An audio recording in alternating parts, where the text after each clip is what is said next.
నీ అల్ల దొంగలంతా హుషారు ఎవ్వలేరుల్లా. ఎట్లా అంటే కొట్టేయాలనుకున్న సొమ్ము ఏ ఇంట్లుంది, ఆడ సీసీ కెమెరాలు ఏమన్నా ఉన్నాయా, దొంగతనానికి పోతే దొరుకుతామా లేదా అని గిసొంటి ముచ్చట్లన్నీ ఒకటికి 10 మాటలు చూసుకుంటుర్రు. అంత ఓకే అనుకున్నాకనే పోయి జట్న పుణ్యకరంగా అనిస్తుర్రు. అంటే చేసేది దొంగతనమే అయినా ఆ పని మీద వాళ్ళకున్న శ్రద్ధ మామూలుగా లేదు. అవు అట్లనే దొంగతనంలో ఇంకో కొత్త పోకడా పోతుర్రు. చూడరు మీరే.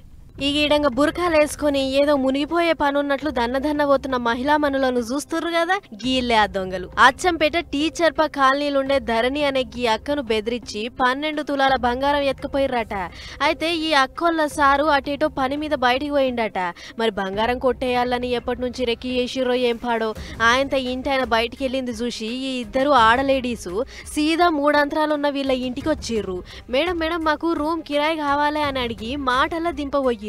అదిన్న గీ అక్క కిరాయి రూములు మాతానేం లేవు, ఆయన ఎవళ్ళు చెప్పిర్రు మీకు, ఎల్లుర్రి నుంచెల్లి అని అంటుండగానే మేడం దూపైతుంది కొన్ని మంచినీళ్ళు ఇయ్యుర్రి అన్నారట బుర్కమ్మలు. సరే నీళ్లే కదా ఇస్తామని లోపలికి పోయింది అక్క.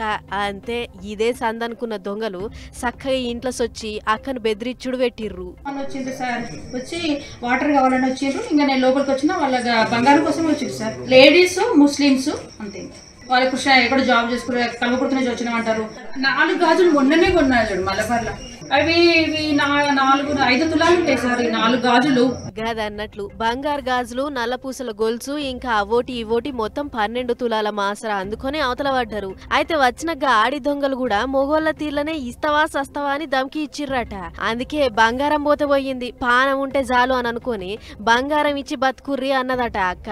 ఇక ముచ్చట పోలీసులకు ఎరక చేస్తే వాళ్ళొచ్చి ఎట్లయింది ఏం కథ, బుర్కాలు వేసుకొని వచ్చిన బుర్కమ్మలు ఎవళ్ళు ఏడ్నుంచి వచ్చిర్రు అని ఎంకలాడే పనిలో ఉన్నారు. కానీ చూడుర్రి వీళ్ళ మోకాళ్ళ మన్ను. దొంగతనానికి వచ్చి ఎన్ని నష్టాలు పడ్డారో ఆ ఎంకల ఏదైనా పని చేసుకొని బతికితే ఏం పుడుతుంది అని తిడతా ఉర్రు గి ముచ్చట చూసిన పబ్లిక్.